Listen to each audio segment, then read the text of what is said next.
Hey my lovelies part, आज कैसे हैं आप लोग। आई होप आप सभी अच्छे होंगे, स्वस्थ होंगे, मैं स्टोरी लाइन को एंजॉय कर रहे होंगे। तो जो कोई भी मेरे चैनल पे न्यू आ रहा है, प्लीज मेरे चैनल को लाइक शेयर सब्सक्राइब करना मत भूलिएगा। और अगर आप लोगों को मेरे स्टोरी लाइन उसके प्लॉट्स पसंद आ रहे हैं तो प्लीज मुझे कमेंट्स करके अप्रिशिएट करना भी मत भूलिएगा। जैसा भी लगे आप लोगों को मुझे जरूर बताइएगा। देन चलिए हम स्टार्ट करते हैं इस एफएफ को, जहां हमने लास्ट पार्ट में देखा कि किस तरीके से वांगजी और जांगजेन के बीच में फाइट होना स्टार्ट हो गया था और वांगजी और विंग के बीच में अच्छी खासी फाइट हो गई थी। हालांकि दोनों में से ज्यादा कोई जख्मी तो नहीं हुआ था, पर वांगजी के पैर के स्टिच ना खुल चुके थे। तब बीच में बीच बचाव करते हुए जांग यू आती है और कहती है, मिस्टर लैन, आप भूल गए शायद कि विंग मेरा बेटा है और आप उसके साथ ऐसा नहीं कर सकते हैं। मैं आपको उसे ले जाने नहीं दूंगी। तो वांग जी हमारा दांत पीसते हुए कहता है, और मैं भी देखता हूँ कि कौन कौन उसे मुझे दूर करता है और कौन है जो मुझे उसे नहीं ले जाने देगा। तभी वहां पे एक और कार आ जाती है और वो कार किसी और की नहीं बल्कि लैन सीजन की थी। लैन सीजन और मींगा उस कार से बाहर आते हैं। आते ही वांग जी कहता है, लो, तो इन्हीं की कमी थी। क्रिस, अंदर जाओ और मेरे ओमेगा को उठा कर लेकर आओ। इतना सुनना हुआ ही था। तो क्रिस कहता है, बट सर। वांग जी कहता है, मेरे पैर स्टिच खुल रहा है क्रिस, क्या चाहते हो तो। हाँ। क्रिस कहता है, इट्स ओके सर। इतना बोल को अपने पॉकेट से ग्लव्स निकालता है, देन उसे पहन लेता है, फेस पे मास्क लगाता है और फिर अंदर जाता है। कैल्विन कहता है, मैं भी आपके साथ चल रहा हूँ। कैल्विन और क्रिस दोनों अंदर जाते हैं, जहाँ पे सीजन कहता है, क्या कर रहे हो तुम। चांगयू अपने गार्ड्स को बोलती है कि इसे रोको। क्रिस अंदर जा चुका था और कैल्विन और उसके बंदे ना उस गार्ड्स के साथ फाइट करने लगे थे। वांग जी कहता है, अपने ओमेगा को सिक्योर। यहाँ पे हर कोई हर किसी के ऊपर दावेदारी कर रहा है। मुझे पता होना चाहिए कि उसकी कीमत कितनी मिली है उसे। हाँ, क्या लगता है आपको, आपके पास अपना खुद का वजूद है या नहीं।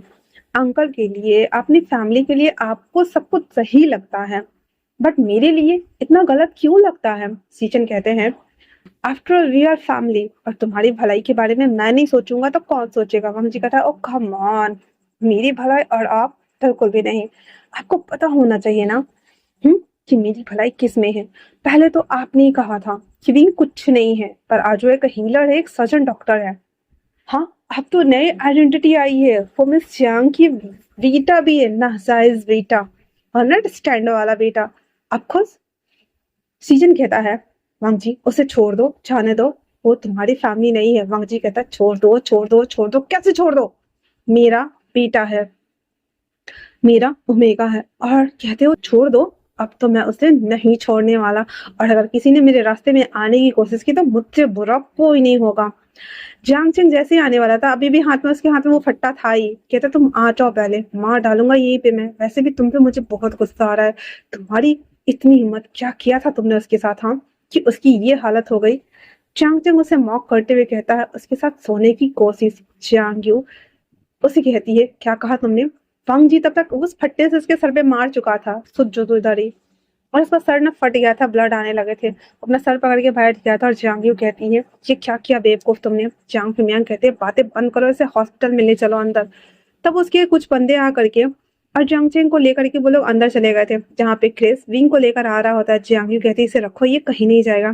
क्रिस कहता है, मैं आपके ऑर्डर नहीं सुनने वाला, अब होती कौन है। इतना बोल वो विंग को बाहर ला रहा होता है। केल्विन अभी भी उसके बंदों से फाइट कर रहा होता है। सनाया युवान को लेकर के रेनन के साथ आ रही थी, जहाँ पे वो बंदे उसे भी पकड़ने की कोशिश करते हैं। तो रेनन को ना थोड़ा बहुत ऐसे ना मारना वारना आता था, तो वो भी उनसे फाइट वाइट करते हुए उन दोनों को बचा करके बाहर लेकर आती है। सनाया को जैसे युवान को बचाने में दीवार पे लगता है कैल्विन, उसके अंदर का रावण वाला अल्फा जाग गया था। कैल्विन अपने पूरे अल्फा अवतार में आते ही सीधे गन निकालता और शूट करना शुरू। अब कोई हाथापाई नहीं, कोई बकवासबाजी, कुछ नहीं, सबको शूट करते जा रहा था। एंड देन सनाया के पास आते कहता, बेबी आप ठीक तो हो ना।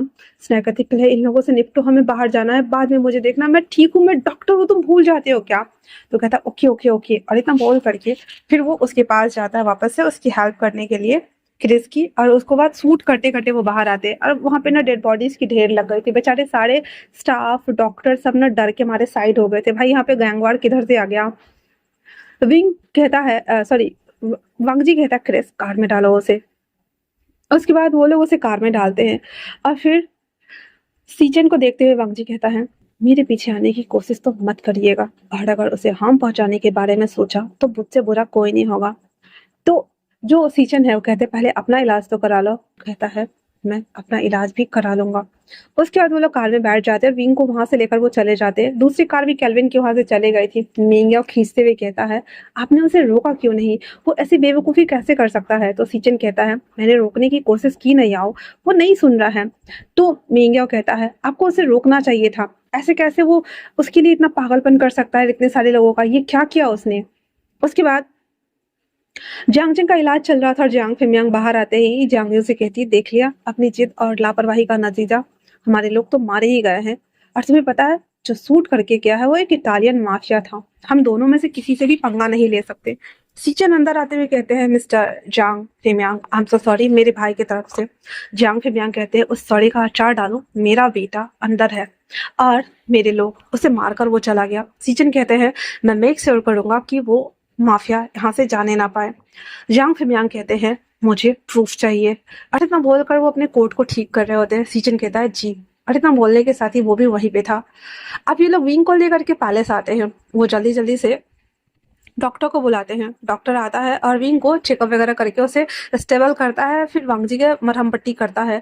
फिर सनाया भी उसी के साथ थी। फिर सनाया को भी वो लोग कर रहे होते हैं। जहाँ पे सनाया अपना फर्स्ट एड जब कर रही होती है तो जो कैल्विन था उसके पास बैठा हुआ था, उसके हाथ पकड़ा हुआ था। वो जैसे ही आह ऊ करती बेचारा डॉक्टर, उसके प्राण उड़ जाती क्योंकि कैल्विन ना गन निकाल के सडनली रख दिया हुआ था और बेचारा डॉक्टर डर के मारे उसकी मरहम पट्टी कर रहा होता है। सब कुछ कर लेने के जाने के बाद वांगजी विंग के पास बैठा हुआ था। युवान वांगजी के गोद में आते हुए कहता है, डैड थैंक यू, सबसे पहले तो थैंक यू सो मच। वांगजी उसके बालों को ठीक करते हुए कहता, क्यों? तो युवान कहता है, मेरी मॉम को आप लेकर आ गए इसलिए डैड। दूसरी बात ये कि मैं आपसे हेट करता था पर अब नहीं करता। और मैं नहीं चाहता कि मम्मा और मुझे आप छोड़ के कहीं पे भी जाए। मुझे मम्मा और आपके बिना नहीं रहना डैड।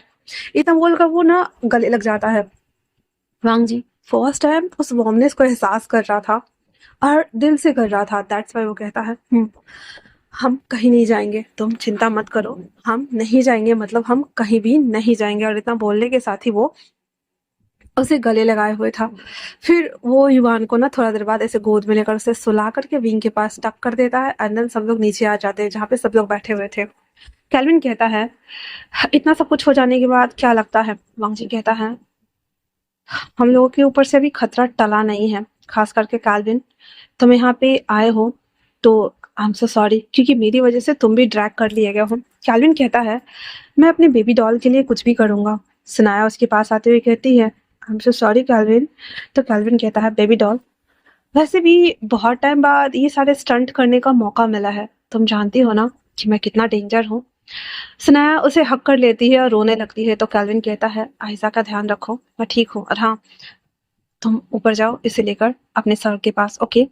फिर रेन रेन आयशा और सनाया को लेकर ऊपर चली जाती है। अब वहां पे बच गया था हमारा जो था वो वांगजी और क्रिस और साथ में कैल्विन, उसके कुछ बंदे और वो सभी लोग। उसके बाद वांगजी कहता है, तो अब क्या करना है? कैल्विन कहता है, पहले तो इस घर की सिक्योरिटी बढ़ानी होगी। अगर सिक्योरिटी टाइट रहेगी तो यहाँ अननोन नंबर नहीं आएंगे। रहा सवाल मेरा, तो हाँ मुझे पता है, मैंने बहुत बड़े बिजनेसमैन से पंगा ले लिया है, तो जाहिर सी बात है ऊपर से वो लोग प्रिंस प्रिंसेस के खानदान से बिलोंग करते हैं, तो मेरा तो इधर की उधर होना तो तय है, बट मैं इससे नहीं डरता। वांगजी कहता है, इन सब में मैंने तुम्हें ट्रैक कर दिया ना? केल्विन कहता है, इट्स ओके डूड, वैसे भी हम बस अपने ओमेगा को प्रोटेक्ट कर रहे हैं, दैट्स इट। और वैसे भी सुनाया, मैं उसे रोते हुए बिल्कुल नहीं देख सकता, उसकी आंखों में मैं एक आंसू भी नहीं देख सकता। वांगजी कहता है, और मैं भी नहीं। इतना बोलकर वो दोनों एक दूसरे को देखते हैं, देन कुछ प्लान डिस्कस करते हैं। उन लोगों को पता था कि भाई खतरा अभी टला नहीं है, किधर से भी कहीं से भी आ सकता है। दैट्स वाई वो लोग पहले से ही चौकन्ने होके बैठे हुए थे।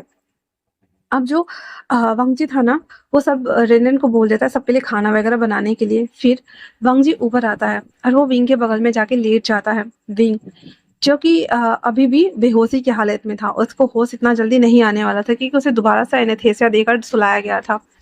युवान के साथ में वो बातें करता है, नीचे आकर खाना खाता है, फिर से विंग के पास जाकर वो सो गया था। और आज वांगजी पहली बार नींद की चैन सोया था अपने टूटी टांग के साथ में। और उसके बाद अगले दिन सुबह सीजन उससे मिलने के लिए उसके पैलेस आते हैं, जहाँ पे कैल्विन स्नाया को और आयजा के साथ में बैठ करके आयजा को ना पैनकेक खिला रहा था। पहले तो सीजन अपने गॉगल्स को ठीक करते हुए उसे देखता है एंड देन वांग जी के पास आता है। वांग जी कहता है, आप यहाँ क्या करने आए हैं? सीजन कहता है, एक सौदा, इस माफिया को हमें दे दो और अपने ओमेगा को बचा सकते हो। इस पे वांग जी कहता है, और अगर मैं ना दूं तो? इस पे सीजन कहता है, वांग जी तुम्हें इसी चाइना में रहना है, ये बाहर वाला है, इसकी वजह से तुम पंगे क्यों ले रहे हो? तो वांग जी कहता है, पहले विंग की वजह से आपको प्रॉब्लम हो रही थी और अब इसकी वजह से। हाँ, मैं मानता हूँ कि इसने इतने सारे लोगों को साथ में गलत किया है, बट हम इस तरीके से किसी और को तो नहीं दे सकते हैं ना। और रहा सवाल आपका, तो आप कितने में बिक किया है गा? सीजन खड़ा होते हुए कहता, क्या बकवास कर रहे हो? वांग जी कहता है, वो सारा प्रोजेक्ट आपने लिया है ना, और आप उनके साथ काम कर रहे हैं, मैं जानता हूँ। तो आप उनकी हाथों की कठपुतली बन गए हैं। वैसे भी आप मुझे पसंद नहीं करते हैं, तो मुझे कोई फर्क नहीं पड़ता कि आप क्या कर रहे हैं और क्या नहीं। और हाँ, आप यहाँ से नॉट अलाउड है, आप जा सकते हैं, इतना बोलकर और वो उसे बाहर जाने का रास्ता दिखाता है। सीचन अपने गॉगल्स को ठीक करते हुए कहता है, वो लोग इसे नहीं छोड़ेंगे। कैल्विन उस प्लेट को ना स्नेहा को पकड़ाते हुए इसके पास आता कहता है, मिस्टर लैंसिचर, कौन मुझे नहीं छोड़ेगा और कौन मुझे पकड़ना चाहता है, इसका फैसला हम खुद कर लेंगे, आप चिंता ना करें। इतना बोल करके और वो उसे कहता है, वैसे आपको मेरी थोड़ी सी चिंता हो रही थी, उसके लिए शुक्रिया, बट हाँ आप जा सकते हैं। और इतना बोलने के साथ ही वो एक इविल स्माइल कर रहा था और वांग जी और कैल्विन दोनों सेम सेम ही लग रहे थे। उसके बाद सीजन के पास कोई ऑप्शन नहीं था और वो वहां से चला जाता है। बाहर आने के बाद वो कॉल करके बोल देता है कि मैंने अपनी तरफ से पूरी कोशिश कर ली है, अब आप जो चाहे वो कर सकते हैं। जांग फेमियांग गुस्से में आते हुए कहते हैं, यू, मैं तुम्हारे उस ओमेगा बेटे को भी मार डालूंगा। यू कहती है, ऐसा मत बोलो, वो मेरा बेटा है, अगर चाहो तो उसके अल्फा को और पूरे खानदान को मार दो, इवन उस बच्चे को भी, पर उसके साथ कुछ मत करना। फेमियांग प्लीज, मैं तुम्हारे आगे हाथ जोड़ती हूँ। फेमियांग कहता है, तुम और तुम्हारा ये जिद। इतना बोलकर वहां से वो चले जाते हैं। और उसके बाद वो कुछ लोगों को कॉल करके कहते हैं, मुझे वो माफिया हर हाल में चाहिए। अब इधर दूसरी तरफ केल्विन जब वहां आके बैठता है तो सनाया डरी हुई थी और कहती है, क्या कोई प्रॉब्लम होने वाला है? केल्विन इसके बालों को ऐसे केयर्स करता है, जहाँ पे जब वांगचू से देखता है तो उन दोनों को छोड़ देता है और ऊपर चला जाता है। और उसके फोरहेड पे किस करते हुए केल्विन कहता है, ऐसा कुछ नहीं है, सब ठीक है, चिंता मत करो बेबी डॉल, हाँ बेबी को खिलाओ। वहीं वांगजी दूसरी तरफ आते हुए कहता है, तुम्हारी मॉम एक नंबर की पागल औरत है, सच में उसकी वजह से इतना सब कुछ हो रहा है और वो अभी भी बाज नहीं आ रही है। और ये बोल करके विंग को होल्ड किए हुए था। थोड़ी देर में विंग को जब आईज ओपन होती है तो अपने बगल में वांगजी को बैठा हुआ देखकर मुस्कुराते हुए कहता है, अल्फा, क्या मैं सपना देख रहा हूँ? वांगजी जब वो सुनता है तो उसके पास आते हुए कहता, विंग तुम्हें होश आ गया? विंग तुम ठीक हो? डॉक्टर को बुलाओ। विंग ना उसके हाथ को कस के पकड़े हुए था, आंखों से आंसू गिर रहे थे और वो कहता है, क्या सच में आप हैं? क्या क्या मैं घर आ गया? वांग जी कहता है, तुम घर आ गए हो विंग, देखो ये हमारा कमरा है। विंग जब आसपास देखता है और बगल में युवान को सोए हुए तो कहता है, मेरा बच्चा, मुझे इसे छूना है। तो वांग जी कहता है, पहले तुम थोड़ा सा ठीक हो जाओ, फिर विंग को हम तुम्हारे पास लाते हैं। तो विंग कहता है, नहीं मुझे अभी देखना है। फिर वो हाथ फैला देता है तो वांग जी उस साइड आकर युवान को उसके हाथ पे रख देता है और कहता है, विंग इवान को थोड़ी देर के लिए उसके बालों को केयर्स कर रहा होता है, उसे देखते हुए उसके फोरहेड पे किस कर रहा होता है एंड देन कहता है, उसने मुझे छोड़ने की कोशिश की तो मैंने खुद को कर लिया, मैंने अच्छा किया ना वांग जी? वांग जी उसे देखता है और उसके हाथ को पकड़ते हुए किस करता है। उसकी आंखों में ऑलमोस्ट आंसू भर गए थे एंड देन कहता है, हाँ तुमने बहुत अच्छा किया और तुमने सच में बहुत अच्छा किया भाई, मुझे मुझे गर्व है अपनी ओमेगा के ऊपर। हींग उसे देखकर मुस्कुराते हुए कहता है, मुझे अच्छा लग रहा है अपने घर में, मुझे यहाँ से कहीं मत जाने देना अल्फा, मैं कहीं नहीं जाना चाहता यहाँ से। भले ही हम एक दूसरे से बात ना करें, भले ही हमारे बीच कितना भी प्रॉब्लम क्यों ना हो जाए, पर मैं यहाँ से नहीं जाना चाहता। भंजी उसके आंसू को पोंछते हुए कहता है, हाँ हम कहीं नहीं जाएंगे। भंजी ने उसके बगल में लेटा हुआ था एंड देन उसके फोरहेड पे अपना फोरहेड लगाते हुए कहता है, मुझे माफ कर दो विंग, प्लीज मुझे माफ कर दो, मैंने जो कुछ भी किया। विंग कहता है, क्या किया आपने? भंग जी कहता है कॉल कर। फिर वो धीरे धीरे बता देता है कि उसने झूठ मूठ का बुलाया था, नाटक करने के लिए बोला था, पैसे दिए थे। फिर उसके दोस्त को, सर को जब मारा था तो उसका फिर अग्रेसिव बहुत ज्यादा हो रहा था। फिर दादी वाला ट्रायल, वो सब कुछ बता देता है। फिंग कहता है मैंने आपको माफ कर दिया। वहां जाने के बाद मुझे समझ आ गया था कि मैं कितना ज्यादा खाली हूँ, अंदर से भी और बाहर से भी बहुत ज्यादा खाली। मुझे अगर वहां पे किसी की सबसे ज्यादा याद आई तो वो आप और युवान थे। मैं अपने बच्चे को बहुत मिस कर रही थी और आपको भी। हम जी उसे ऐसे गले लग के वो रो रहा होता है और वो भी रो रहा होता है। थोड़ी देर बाद पीछे से वॉइस आती है। विंग जब सामने देखता है तो कहता है सुनाया। सुनाया कहती सरप्राइज, मैं हाँ हूँ सर। तो वंग जी उसके पास से हट जाता है एंड देन सनाया आती कहती है मैं आपको उठा के बिठाने में मदद करूँ। तो विंग कहता दर्द हो रहा है। फिर वो कहता ठीक है। फिर सनाया उसके पास बैठती कहती सर आप ठीक तो है ना। वंग जी कहता है मैं बाहर हूँ। फिर वो अपने आंसू को पोंछते हुए बाहर आता है जहाँ पर काल्विन उसके कंधे पे हाथ रखते हुए कहता है डोड, अल्फा रोया नहीं करते, ओके ना। जब पहली बार मैंने आपको वहां देखा था ना, आपकी आंखों में वो स्पार्क, वो पावर, तब मैं भी डर गया था। और आप वैसे ही ज्यादा अच्छे लगते हैं, इस तरह से शांत तो बिल्कुल भी नहीं। आई नो कि आप मेरे इंस्पिरेशन बनोगे। इतना बोलकर उसे सांत्वना देता है। पंकजी कहता है मे बी शायद हाँ। उसके बाद वो दोनों नीचे आ जाते हैं। इधर सनाया कहती सर एक्चुअली में जब आप यहाँ से चले गए थे तो वांगजी सर को कुछ समझ नहीं आ रहा था। एक्चुअली में हम बाद में आने वाले थे, 1 वीक का टाइम लगने वाला था, बट वांगजी सर ने हमारे लिए चार्टर प्लान भेज दिया था एंड देन हमें आनंद फानन में आने को बोला गया था। दैट्स वाई हमने बिना सोचे समझे देरी की, हम आपको बचाने आ गए सर। तो हम देर नहीं हुए और हमने आपको रिकवर कर लिया है सर। तो सनाया की बात सुनने का विंग कहता है और कैसे। सनाया कहती सर लंबी स्टोरी है, आपको थोड़े टाइम में बताऊंगी। वैसे सच कहूँ तो कुछ ज्यादा ही फिल्मी सीन बन गया था सर, इतना सुनना हुआ था। तो विंग कहता है "आह, वो और उनका ये फिल्मी सीन, क्या करूं मैं, कुछ समझ नहीं आता है। इतना बोलने के साथ ही और वो उसे कहता है वैसे सब ठीक तो है ना। तो कह देता है हाँ हाँ सर सब ठीक है। और वैसे भी मैं तो बस खुश हूँ बहुत ज्यादा, और आपको देखने के बाद मैं बहुत ही ज्यादा हैप्पी हूँ। वहीं दूसरी तरफ वांग जी नीचे आता है और वो कार्लोस को कॉल करता है। वांग जी जो कि इतने टाइम से घर घर से इधर उधर चाइना वाइना जो भी करता था, तो कार्लोस ऑफिस का काम करता था और क्रिस 24 घंटे वांग जी के साथ में रहता था और उसकी हेल्प करने के लिए रोज थी। तो रोज भी वहीं पे थी और कुछ पेपर्स को ना कलेक्ट कर रही होती। तो कार्लोस फोन पिक करते हुए कहता है हेलो। तो वांग जी कहता है एक्चुअली मैं चाहता हूँ कि तुम गगो के ऊपर नजर रखो और जो कुछ भी हो मुझे बताओ। रोज भी वहीं थी और सुन रही थी सारी बातें। तो कार्लोस कहता है बट वाई सर। तो वांग जी कहता है क्योंकि मैं इतने टाइम से ऑफिस नहीं आ रहा हूँ तो मुझे पावर प्रोजेक्ट के बारे में पता ही नहीं था।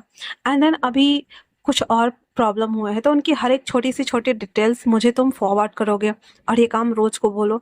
रोज जो कि सीचन के साथ में मीटिंग हेड के तौर पे काम करती थी, इसलिए वो कह देता है ठीक है सर। फिर कॉल कटने के बाद वो रोज को सब कुछ समझा देता है। फिर रोज ओके बोलकर वहां से चली जाती है। वांग जी इस चीज से निश्चिंत हो गया था क्योंकि उसके एब्सेंस में भी उसके काम कार्लोस अच्छे से कर ले रहा था।